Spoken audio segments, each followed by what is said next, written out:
जय हिंद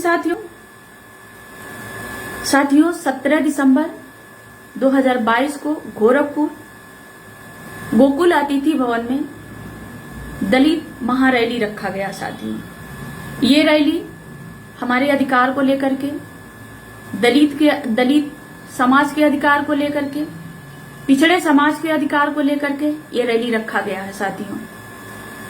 साथियों, कुछ लोग जिन्हें मैं अपने भाषा में कहूं तो माया भक्त हैं और कुछ अंध भक्त हैं, कह रहे हैं कि हमारी सरकार ने तो जमीन दे ही नहीं सकी, तो आप जमीन कहां से देंगे, आप जमीन कैसे दे सकती हैं। एक अंधभक्त ने तो ऐसा भी हमारे फेसबुक पे कमेंट पे लिखा है कि जमीन पांव पे और अंतरिक्ष की सपना देख रही हैं। आप लोग पढ़ सकते हैं। साथियों, उसको ये नहीं पता है कि एक महिला अंतरिक्ष में भी जा चुकी है, एक महिला चांद पर भी जा चुकी है। महिला आज के डेट में हवाई जहाज भी उड़ा रही हैं। महिलाएं आज के डेट में समुद्र में भी जहाज चला रही हैं। कौन ऐसा काम है जो महिलाएं नहीं कर रही हैं। कहते हैं नेक इरादा होना चाहिए। साथियों, तो ये इनके लिए मैं ये कहना चाहूंगी कि कुएं के मेढक को लगता है कि पूरा समुद्र कुएं में ही है, लेकिन जब वो कुएं से बाहर निकल के देखेंगे तो कुएं के बाहर बहुत बड़ी दुनिया है। हमारे जो बहुजन समाज के बहुजन नेता थे, जो हमारे नेता थे बहुजन, वो समय समय पे हमारे जमीन को लेकर के, हमारे अधिकार को लेकर के बहुत सारी लड़ाइयां लड़ी है, और इतनी लड़ाइयां लड़ी है कि हमारी उम्र कम पड़ जाएगी उन लड़ाइयों को गिनते गिनते। साथियों, जमीन का मुद्दा कोई नई मुद्दा नहीं हम बता रहे हैं, और ना ही अम्बेडकर जनमोर्चा नई मुद्दा बता रहा है आपको।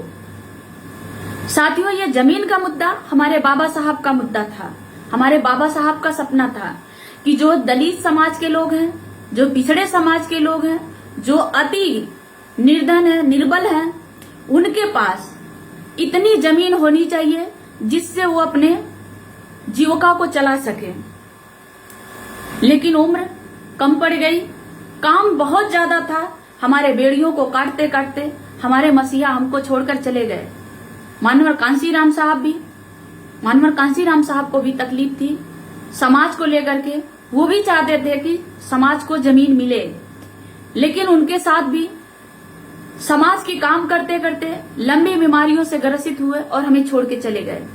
समय समय पे जो भी हमारे महापुरुष हुए, वो हमारे जमीन को लेकर के, हमारे अधिकार को लेकर के लड़ाई लड़ते रहे। साथियों, और जो अंधभक्त लोग कह रहे हैं, तो सर उनको मैं बताना चाहती हूं कि पिछले 15-20 साल से लगातार उत्तर प्रदेश में बीएसपी और सपा की सरकार रही है। मैं साथियों आपसे भी बताना चाह रही हूं कि 15-20 साल में जो सपा और बीएसपी की सरकार रही, अगर ये लोग चाहे होते, मैं किसी एक की बात नहीं कर रही हूं, अगर ये लोग चाहे होते तो जो 1985 से लेकर 1990 तक एक कानून बनाया गया एससी और दलित पिछड़े समाज को लेकर के, वो कानून इन लोगों ने नहीं बनाया। अगर वो कानून बनाया होता तो आज जो हमारे भाइयों को, हमारे समाज में जो स्कॉलरशिप नहीं मिल रही, हमारे बच्चों को, हमारे समाज के लोगों की स्कॉलरशिप नहीं मिल रही है, वो स्कॉलरशिप आज मिलती। जो 0 फीस पे एडमिशन होता था बीएड में, और बड़े जगहों पे हम एडमिशन ले लेते थे, 0 फीस पे एडमिशन होती थी, आज 50 से 60 हजार लग रहा है।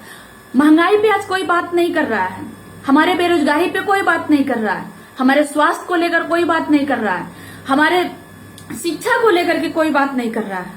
लेकिन चुनाव आएगा तो हिंदू मुस्लिम में बात जरूर होगी। चुनाव आएगा तो कांवड़ियों वालों पे भी फूल जरूर बरसाया जाता है, लेकिन जब वही कांवड़ ढोने वाले जब अधिकार मांगने जाते हैं तो उनके ऊपर लाठियां भी बरसाई जाती है। आप सभी लोगों को पता है, बताने की जरूरत नहीं है। साथियों, ये जो जमीन का मुद्दा है, ये बहुत बड़ी मुद्दा है। आपके बीच में ये दलित महारैली करके, अम्बेडकर जनमोर्चा दलित अधिकार रैली करके एक हम पर्चा शेयर किए हैं। आपसे निवेदन है उस पर्चा को पढ़ने की कोशिश कीजिए। उस पर्चा में हमने वो सारे, हमारे टीम ने, अम्बेडकर जनमोर्चा के टीम ने सारे डाटा उसमें लिखने की कोशिश किए हैं। और मैं बता दूं कि अंबेडकर जन मोर्चा के जितने कार्यकर्ता हैं, जो वरिष्ठ हैं, जो बुद्धिजीवी हैं, उन लोगों ने पिछले लगभग 1.5-2 साल से जमीन के मुद्दे पर उन्होंने अलग अलग जगहों पे जाकर के रिसर्च किया कि हमारे समाज को जमीन मिले तो कैसे मिले, क्या हमारे समाज को जमीन दिया जा सकता है, क्या पिछड़े समाज को जमीन दिया जा सकता है। और आपको बताऊं कि जब ये भूखमरी की बात हो रही है, जब ये अधिकार की बात हो रही है, जब ये बेरोजगारी की बात हो रही है, तो सारे समस्याओं का जड़ है सिर्फ और सिर्फ जमीन साथियों। अगर 1 एकड़ जमीन जो एकदम दलित, दबा कुचला, शोषित, वंचित है, पिछड़ा है, समाज से है, जो भूमिहीन है, गरीब है, उसके परिवार को 1 एकड़ जमीन मिल जाएगा तो सबसे पहले भूखमरी की समस्या खत्म हो जाएगी, उसके परिवार को रोजगार मिल जाएगा, वो आर्थिक रूप से मजबूत हो जाएगा, उसका आत्मबल मजबूत होगा, उसकी बहन बेटियां दूसरों के खेत में काम नहीं करेंगी तो उसके साथ शोषण भी कम हो जाएगा। साथियों, हमारी कोई भी सरकार हो, कोई भी नेता हो, आपके लिए बोलने वाले नहीं है। अब लड़ाई आपके हाथ में है।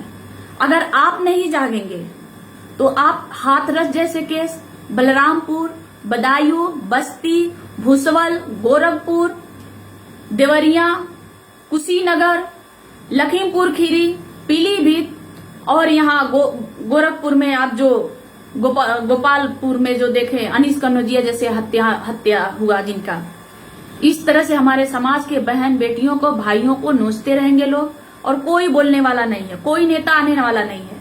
क्यों? क्योंकि उस नेता को डर है अपने कुर्सी का, उस नेता को डर है अपने प्रॉपर्टी का, जो हमारे समाज को बेवकूफ बना करके, हमारे लोगों को बेवकूफ बना करके, हमारा वोट ले करके जो अपनी प्रॉपर्टी पे कुंडली मार के बैठे हैं। आज देख लीजिए, हमारे महंगाई पे कोई नहीं सवाल उठा रहा है, हमारे बेरोजगारी पे कोई सवाल नहीं उठा रहा है, हमारे करियर पे कोई सवाल नहीं उठा रहा है, हमारे पढ़ाई पे कोई सवाल नहीं उठा रहा है, हमारे स्वास्थ्य पे कोई सवाल नहीं उठा रहा है। हमारे लिए कोई सवाल उठाने के लिए कोई आगे आने के लिए तैयार नहीं है साथियों। लेकिन 2024 में चुनाव आएगा, 2024 में चुनाव जैसे आएगा तो 1 महीने के लिए बरसाती मेढक की तरह आएंगे और कहेंगे आपसे रिश्ता बना लेंगे। आपके छोटे भाई हैं, आपके बड़े भाई हैं, आपके समाज के बेटा हैं, आपके समाज की बेटी हैं, वोट हमको चाहिए। तो साथियों, बाबा साहब ने वोट इसलिए नहीं दिया कि 5 किलो राशन पे अपनी कीमत बेच देना, अपनी औकात 5 किलो राशन पे लगा देना।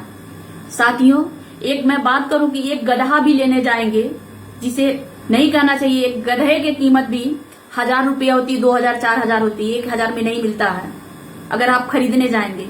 लेकिन हम 5 किलो राशन पे बिक जाते हैं, हम 500 रुपए में बिक जाते हैं, हम 1 सीसी पे बिक जाते हैं और अपनी वोट दे देते हैं। और यही बेरोजगारी, लाचारी, भूखमरी झेलते हैं साथियों। कोरोना जैसे महामारी में हमारे ही समाज के लोग जाते हैं और मार खा करके वापस आते हैं, कुछ लोग वापस भी नहीं आते हैं, कुछ लोग चलते चलते मर गए, कुछ लोग घर आकर के मर गए, भूख से मर गए, और कुछ लोगों का तो पता ही नहीं है। तो साथियों, ये लड़ाई हम सबकी है। ये लड़ाई सिर्फ अंबेडकर जन मोर्चा की नहीं है, ये लड़ाई हर वो बहुजन समाज की है। ये लड़ाई हर वो एक इंसान को जो समाज के लिए हित में सोचता है, जो थोड़ा सा भी समाज का भला चाहता है, उन सारे लोगों का लड़ाई है।